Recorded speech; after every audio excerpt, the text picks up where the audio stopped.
The grand amphitheater of the Galactic Council hummed with the overlapping frequencies of 1,000 different species conversations. Crystalline lighting arrays cast prismatic patterns across the curved walls, designed to be aesthetically pleasing to 17 different visual perception systems. The chamber had witnessed 10,000 years of diplomatic posturing, trade negotiations, and the occasional declaration of war. Today, it would witness something entirely new. Ambassador Sarah Chen stood at the entrance, her simple black uniform stark against the elaborate biomechanical robes and chromatic displays of the other diplomats. The neural link translator at the base of her skull tingled as it processed the cacophony of alien languages. She found herself grateful for the mandatory zero-gravity training. The Galactic Council's tradition of conducting meetings in null gravity was meant to put younger spacefaring races at a disadvantage. The Sktheri ambassador, Angstrik, floated at the center of the chamber, their iridescent scales rippling with patterns of superiority and disdain. Their presentation had lasted 3 hours, detailing their species' achievements in terraforming and planetary engineering. Before them, the Mirosh had spent 4 hours explaining their mastery of quantum communications. The hegemony of light had consumed an entire day describing their philosophical contributions to galactic society. And now, Angstrik's translator produced perfectly modulated galactic standard. We recognize Earth's first diplomatic delegation. We look forward to their. A ripple of amusement passed through their scales. Comprehensive introduction to galactic society. Sarah activated her gravity harness, drawing shocked whispers as she walked, not floated, to the central platform. Her magnetized boots clicked against the metal, each step a deliberate percussion in the suddenly silent chamber. Honored representatives of the Galactic Council, she began, her voice clear and unaugmented. Earth thanks you for this opportunity. She reached into her pocket and removed a simple data crystal, its surface unmarked by the usual ornate decorations favored by galactic society. The Sktheri scales flickered with confusion. The Mirosh representative's tentacles coiled tightly. Even the normally impassive energy beings of the hegemony pulsed with unexpected colors. Sarah placed the crystal on the central interface. A holographic message appeared, rotating slowly for all to see. 3 sentences, displayed in unadorned galactic standard. We come in peace. We wish to trade and learn. Don't push us. The silence lasted exactly 3.4 seconds before the chamber erupted. This is an insult. Angstrik's scales blazed with rage patterns. The audacity of these primitives. Is this some form of jest? The Mirosh delegation's tentacles whipped through the zero-gravity environment. Sarah remained standing, her boots anchored to the platform, as the chaos swirled around her. She waited, watching as the initial outrage gave way to confused consultation among the various species. The hegemony representatives had already withdrawn to their private chambers, their energy forms flickering with rapid calculations. If I may, she spoke again, her voice cutting through the diminishing tumult. Earth believes in efficiency. We have studied the records of first contact presentations. They average 47 hours of posturing and self-aggrandizement. We chose a different approach. You chose insolence, Angstrik shot back. You shame these hallowed chambers with your brevity. Sarah smiled, an expression that several species' neural links struggled to interpret. We chose honesty. Every species here has spent hours telling us how advanced they are, how much they can teach us, how privileged we should feel to join galactic society. We simply shared the 3 things you actually need to know about humanity. She turned, addressing the entire chamber. We are peaceful by choice, curious by nature, and formidable when provoked. Everything else can be learned through interaction and observation. As she walked back to the Earth delegation's position, her boots echoing in the stunned silence, she noted the reactions. Most species displayed various forms of outrage or amusement, but a few, the oldest races, the ones with extensive databases of pre-contact surveillance, showed signs of genuine concern. They, at least, had done their homework. They had studied Earth's history, They understood that humanity's warning wasn't a threat. It was a mercy. The scary battle cruiser Eternal Victory dropped out of hyperspace like a predator emerging from deep waters. Its crystalline hull scattered starlight in mesmerizing patterns, a beautiful display that had heralded death for countless vessels. Commander Vexthor watched the tactical display with all four eyes, his scales rippling with anticipation. Another human colony ship, he purred in satisfaction. Designation, Aurora's Hope. Minimal defenses, standard civilian configuration. His command staff exchanged knowing looks. This would be the 7th human vessel they'd encountered this cycle. The previous 6 had been equally frustrating. Somehow, the escape pods always launched before they could disable the ships. Cargo holds were mysteriously empty, and any technology worth salvaging self-destructed with remarkable efficiency. But this time would be different. They had planned for every contingency. Multiple vectors of approach, Vexthor ordered. No blind spots. I want that ship's systems intact this time. His scales flickered with determined patterns. Show these primitives what happens when they don't show proper respect to their betters. The tactical officer's scales suddenly flashed with alarm. Commander, the target vessel. It's changing. On the main display, the seemingly innocuous colony ship began to transform. Panels that had appeared to be standard hull plating peeled back like the petals of a deadly flower. Hidden weapon ports emerged from what should have been passenger compartments.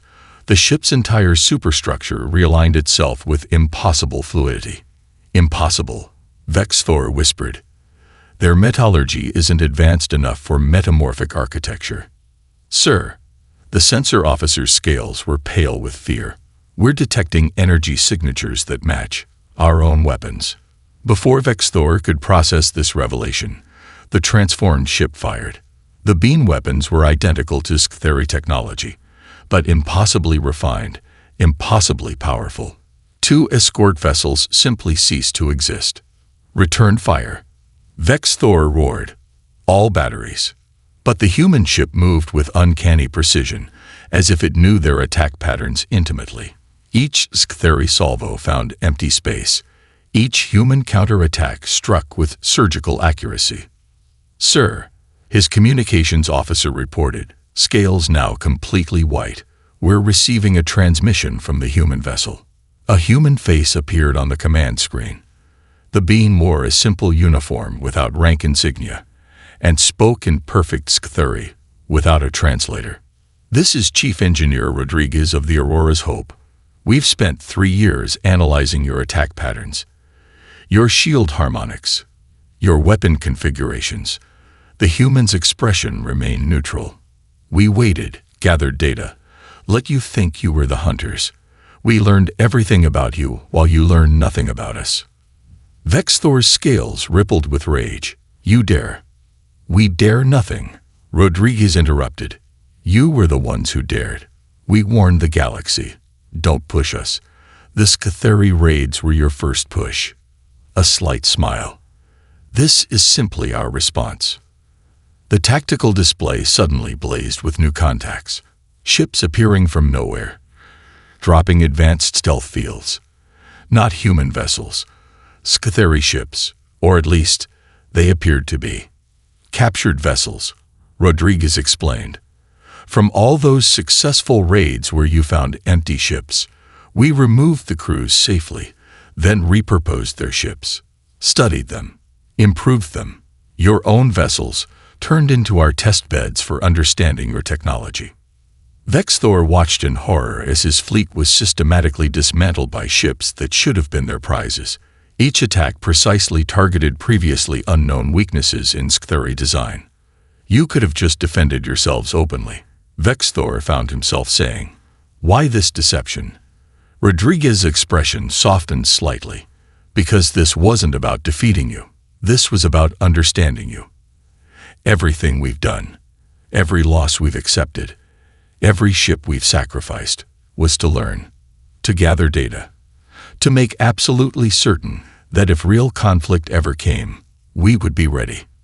The human's image began to fade. Consider this a lesson, freely given. Humanity's patience is not weakness. Our restraint is not fear. And our warnings are mercy. The last thing Vex Thor saw before the emergency teleporters activated was his mighty fleet, being systematically disassembled by their own stolen technology, improved beyond recognition by the species they had dismissed as primitives. Dr. Clara Venn stared at the artifact in her tentacles, all 6 of her optical clusters rapidly shifting focus to confirm what she was seeing. The dating was impossible. The composition was impossible. The location, a buried chamber on a world humanity had supposedly never visited, was impossible. Yet here it was, a perfectly preserved American flag, circa 2047, complete with 51 stars. Professor, her assistant Ixtil called from deeper in the chamber. You need to see this. The xenorchaeological dig site had already yielded dozens of contradictions. Tools that matched human design philosophies but utilized materials humans shouldn't have mastered. Environmental systems that had kept this chamber preserved for what appeared to be centuries before humanity's official achievement of faster-than-light travel. Clara glided through the ancient corridor, her hover field disturbing centuries of settled dust. The chamber Ixtil had uncovered was larger, clearly a research station of some kind, and on its walls, by the first light, she whispered, star charts, hundreds of them. Detailed analysis of species that humanity shouldn't have known existed. Behavioral studies, technological assessments, cultural observations, all dated decades, sometimes centuries, before Earth's official first contact. This cannot be released to the public, Ixtil chittered nervously. The political implications. A new voice interrupted them. Actually, we were hoping you would release it. Both archaeologists spun around. A human stood in the doorway. Impossible, given the site's security. She wore a simple black uniform without insignia, similar to what their diplomatic court favored. Dr. Sarah Chen, she introduced herself. Though that's not the name I used when I helped build this facility. Clara's tentacles coiled in shock. That would make you 243 years old, yes. Sarah smiled. One of the advantages of studying so many species, you learn interesting things about longevity treatments. She walked to the star charts, running her fingers along the ancient markings. We've been out here for a very long time, Dr. Venn. Watching, learning, preparing. But why? Clara found herself asking, why hide your capabilities? Earth's history taught us caution. Sarah replied, we had our own examples of what happens when technologically disparate cultures meet suddenly. The Americas, Africa, Oceania. She turned to face them. We decided to study the galaxy thoroughly before making our official entrance. But surely the Galactic Council would have. Would have what? Sarah interrupted gently. Welcomed us as equals. Respected our sovereignty. History suggested otherwise. So we study your histories too. She gestured to a section of the wall covered in diplomatic analyses. The Sktheri subjugation of the NX protocol worlds. The hegemony's cultural assimilation programs. The Mirage trade monopolies. Clara's tentacles writhed uncomfortably. Those were not proud moments in galactic history.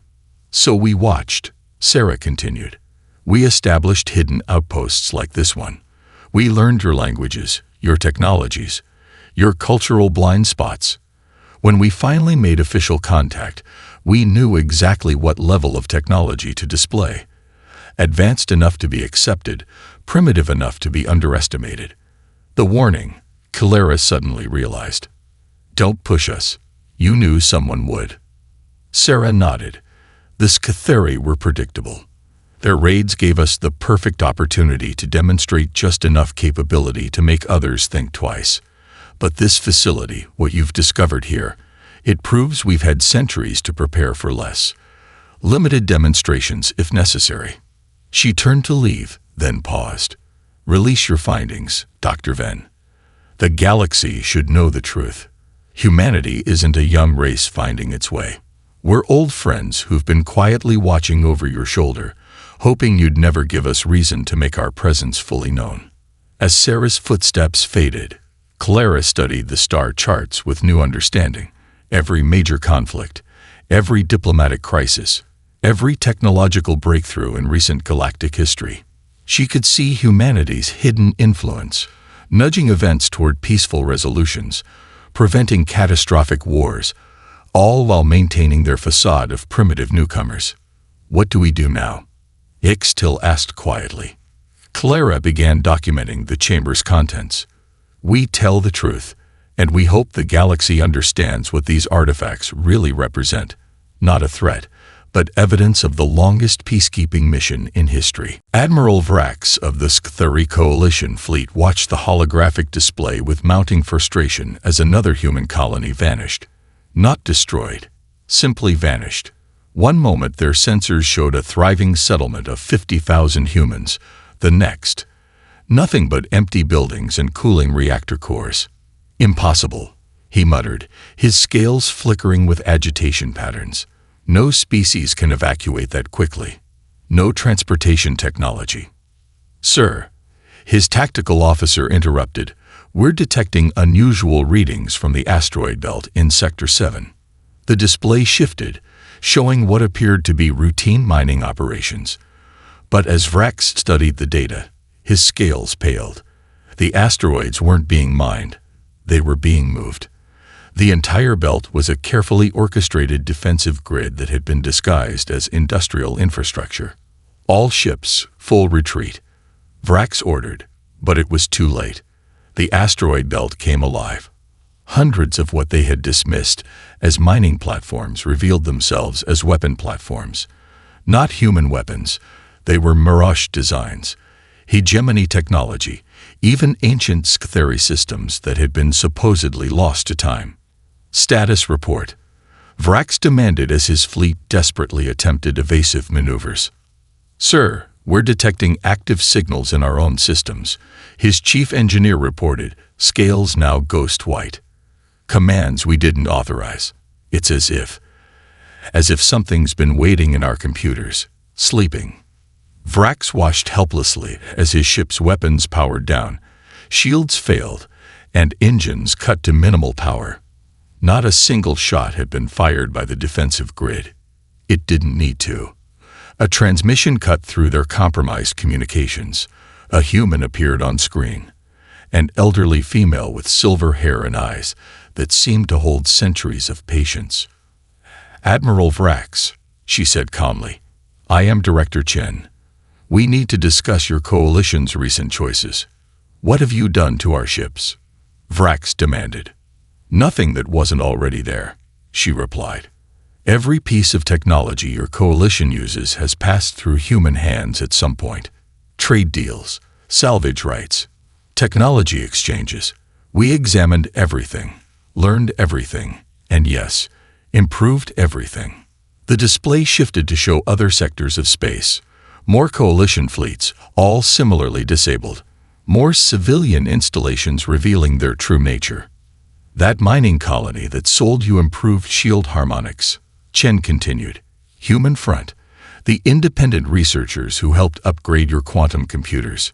Human deep cover operatives. The breakthrough in artificial gravity that everyone rushed to adopt.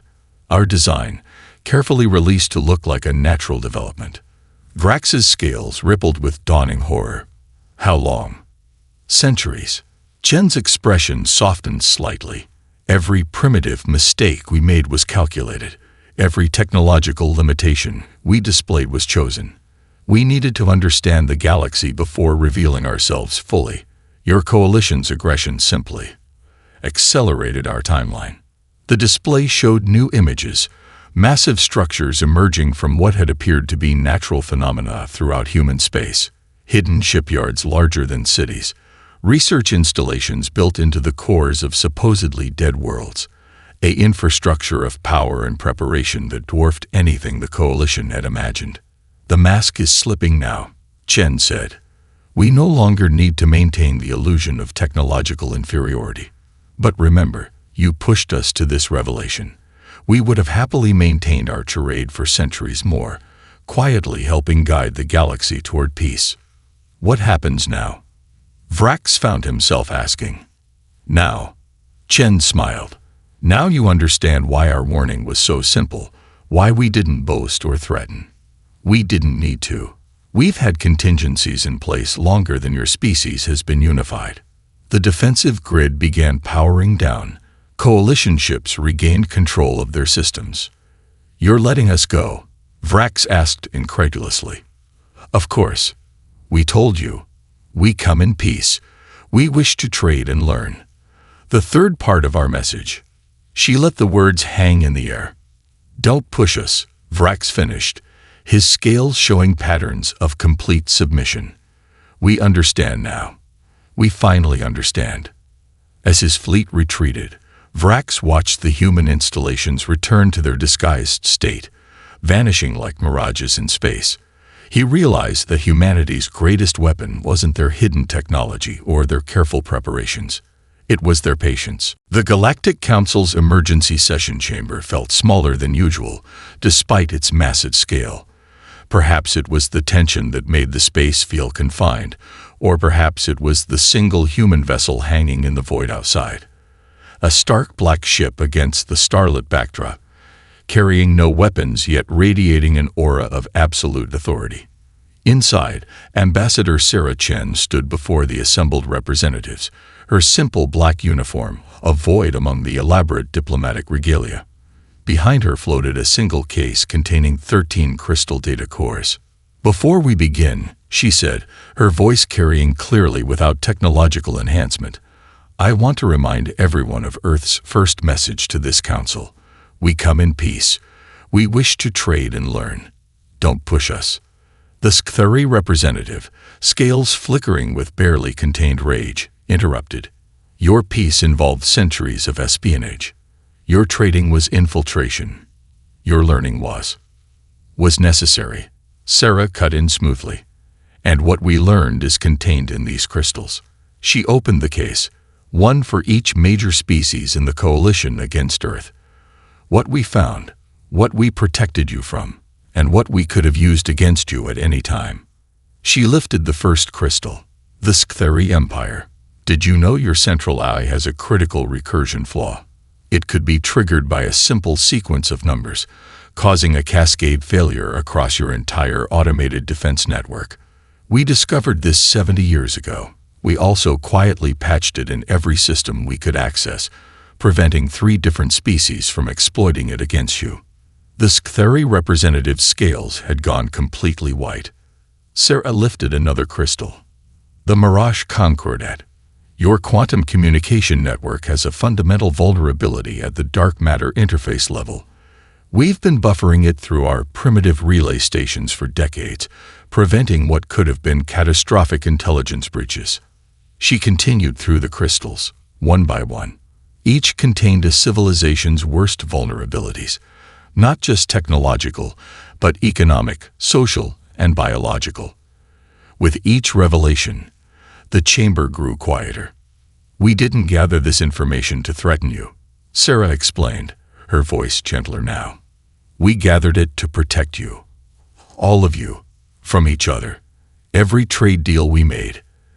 Every technological exchange. Every diplomatic mission. We were learning your weaknesses so we could help shield them. The hegemony representative's energy form pulsed with confusion patterns. Why? Why protect potential enemies? Because we've seen where the alternative leads. Sarah's eyes showed centuries of accumulated wisdom.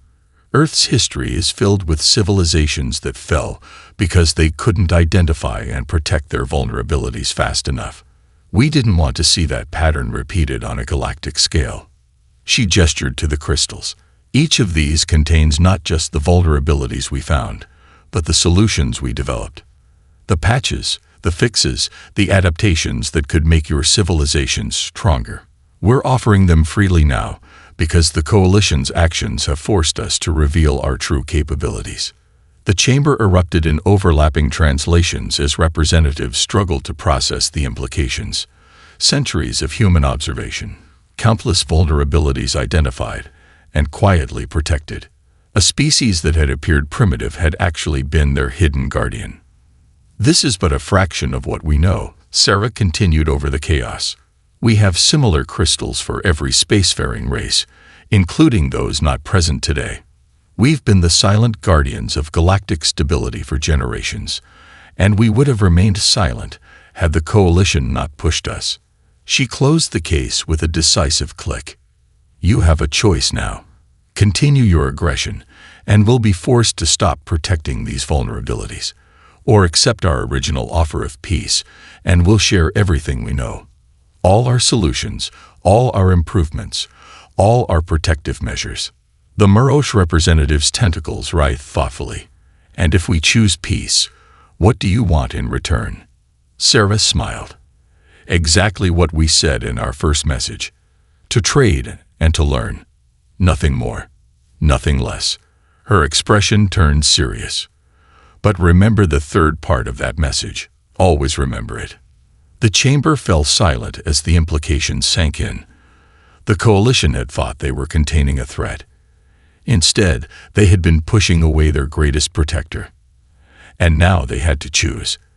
Accept humanity's peaceful overture, or face a galaxy without their hidden guardians. The Coalition War Council had expected resistance when they launched their final offensive against human space. They had prepared for advanced weapons, hidden fleets, or desperate last stands. What they hadn't prepared for was nothing. Absolutely nothing. Grand Admiral Xenfar watched the tactical displays with growing unease as his fleet approached Earth's oldest colony world, Proxima Prime. The orbital defense platforms powered down as they approached. Civilian ships calmly jumped to FTL, departing in orderly waves. Ground installations simply shut off. Status report, he demanded, his scales flickering with uncertainty patterns. Sir, we're detecting no resistance. Population centers are emptying in organized evacuations. Their defense grid is simply turning itself off. The same reports flooded in from across human space. Every colony, every station, every outpost, all evacuating with practiced precision. No panic, no chaos, no resistance. Just empty worlds and deactivated systems. They're running, someone said, but Xenfar wasn't so sure. Then, exactly 3 hours into the offensive, everything changed. It started with the Mirage contingent of the Coalition fleet. Their quantum-linked weapons suddenly targeted their own ships. The hegemony's energy matrices began collapsing. Scatheri vessels found themselves locked out of their own systems. Report. Xenfar roared as chaos erupted across the fleet. Sir, it's everything. Every system we've borrowed from humans, every technology we've traded for, every upgrade we've adapted, they're all activating some kind of dormant protocol. The tactical officer's scales went pale. Sir, we're detecting similar activations across Coalition space. It's not just the fleet. It's everything. On the main display, reports cascaded in from Coalition worlds. Power grids designed with human consulting input were initiating rolling shutdowns. Agricultural systems optimized by human algorithms were altering their outputs. Transportation networks were reconfiguring to grind commerce to a halt. A transmission cut through the chaos, broadcast simultaneously across every Coalition channel, every emergency frequency, every civilian band. The face of Director Chen appeared, looking not triumphant but deeply sorrowful. We gave you every chance, she said quietly, every opportunity to choose peace. And now, having exhausted all other options, we demonstrate why our warning was so simple. Xenfar watched in horror as centuries of human preparation revealed themselves. Every trade deal, every technological exchange, every diplomatic mission. They had all been laying groundwork for this moment. Your ships are not destroyed, Chen continued. Your people are not harmed. We have simply withdrawn our support. All those systems we helped optimize, those technologies we helped refine, those infrastructures we helped design. We're merely stepping back. The implications hit Xenfar like a physical blow. Humanity hadn't just been trading and advancing. They had made themselves essential to the functioning of galactic civilization. Their primitive contributions have been carefully calculated to create dependency. In exactly 1 hour, Chen explained, your systems will begin to restore themselves, but they will restore to their original state. Before human optimization, before our improvements, before our hidden safeguards. You will discover exactly how much you've come to rely on human innovation. Across coalition space, the pattern repeated. Systems didn't fail catastrophically. They simply reverted to their pre-human states. Efficiency dropped. Productivity plummeted. The intricate web of improvements that humanity had woven into galactic civilization began to unravel. Not with violence, not with destruction, but with simple, precise withdrawal. This is not an attack, Chen's transmission concluded. This is a demonstration, a reminder of why we warned you not to push us. We could have designed these systems to fail spectacularly. Instead, we designed them to fail safely. Because even now, even as you force us to demonstrate our power, we choose to protect. The transmission ended, leaving Xenthar staring at a fleet that hadn't fired a single shot, yet was completely neutralized.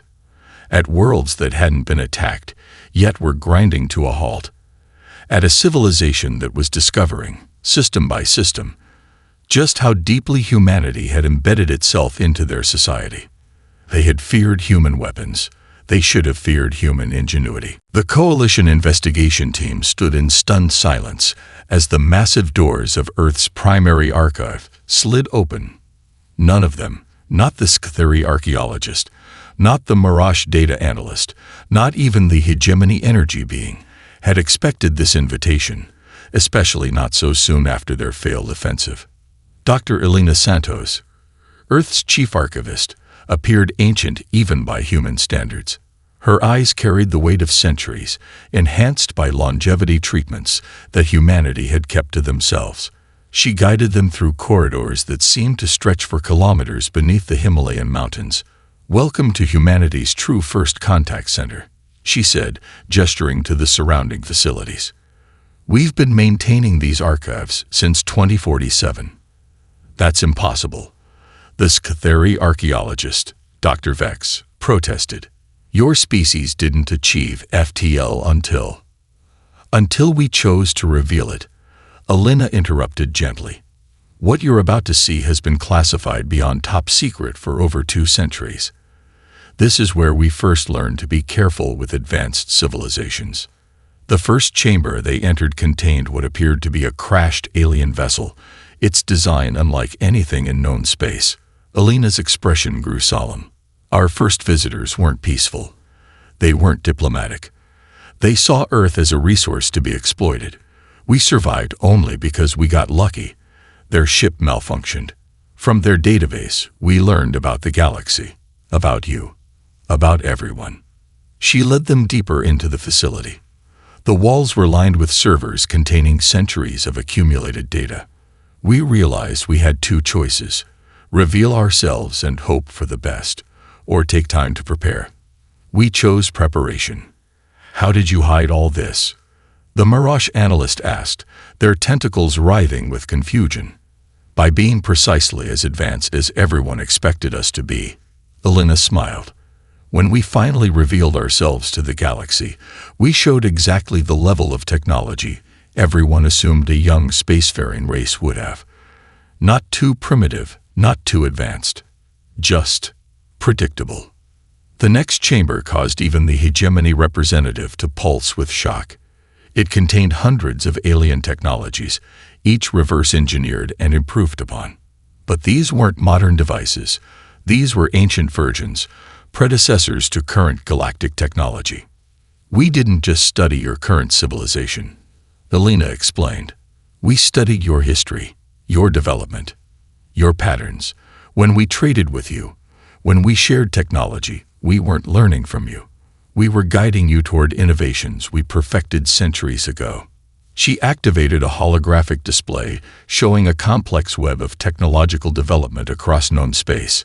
Every major breakthrough in the last 200 years was influenced by human interaction. Not because we're smarter, but because we had time to understand how these technologies could best serve peace. The final chamber broke their professional composure entirely. It was enormous, stretching beyond sight, filled with row upon row of crystal memory cores. Each contained detailed plans for helping a specific world, a specific species, a specific civilization. "This is why we warned you not to push us," Alina said softly. "Not because we're powerful, though we are. Not because we're advanced, though we're far more advanced than we've shown. We warned you because we've spent centuries working to protect and guide galactic civilization, forcing us to reveal ourselves, to demonstrate our capabilities. It risks everything we've worked for." She turned to face the investigation team. "Every crystal in this room contains the sum of human knowledge about a particular aspect of galactic civilization. Scientific knowledge, cultural understanding, technological innovation. We've been holding these back, releasing them slowly, carefully, to prevent disruption, to maintain stability." "Why show us this now?" Dr. Vex asked, his scales showing patterns of awe and fear. "Because you need to understand what you're really fighting against," Alina replied. "Not a young, aggressive species flexing its power, but an ancient guardian, forced to reveal itself. We don't want to dominate the galaxy. We want to continue doing what we've been doing for centuries, helping guide it toward peace and stability." She gestured to the endless rows of crystal cores. "This is our true power. Not weapons, not fleets, not technology. Knowledge, understanding, patience, and now you have to decide.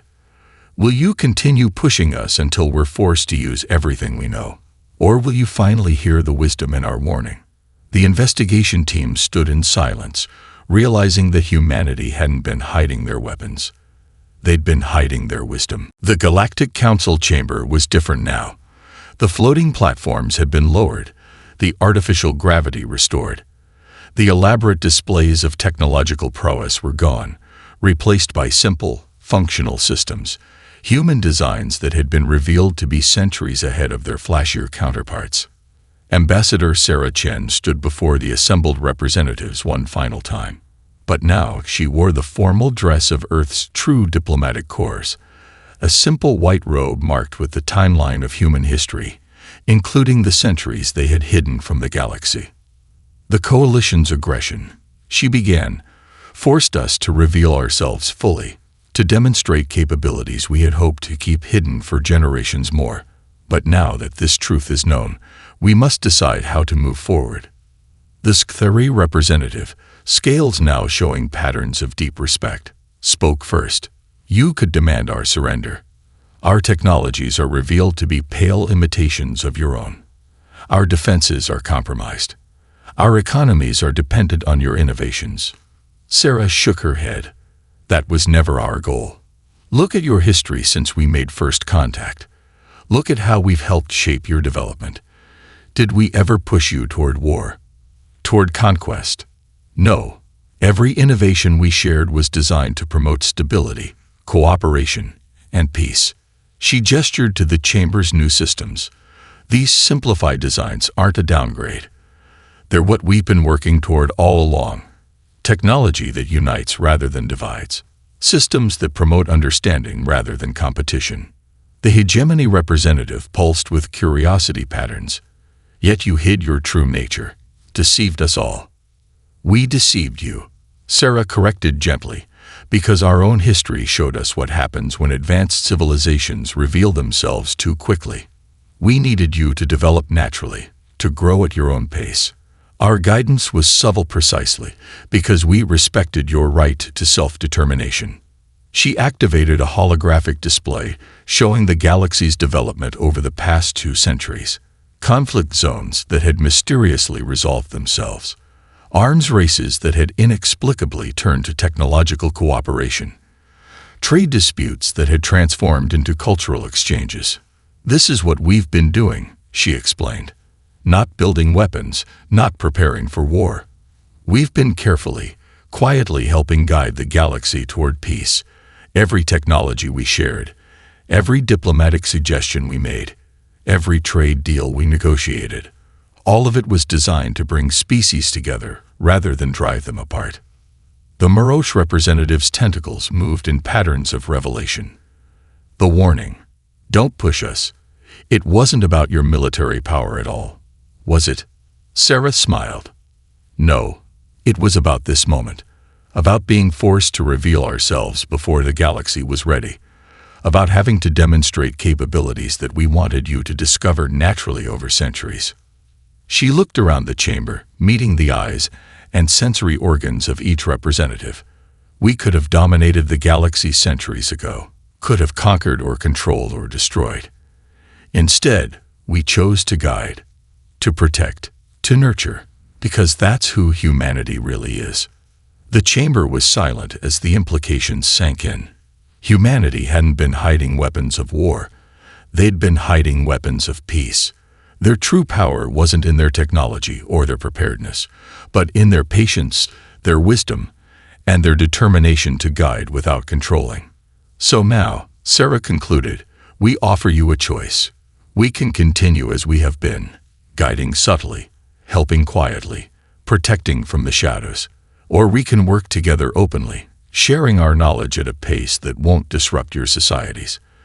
But know this, whether you choose to acknowledge us or not, we will continue our mission, because that's what we've been doing all along. She gestured to the simplified systems around them. This is who we are. Not conquerors, not warriors, but guardians.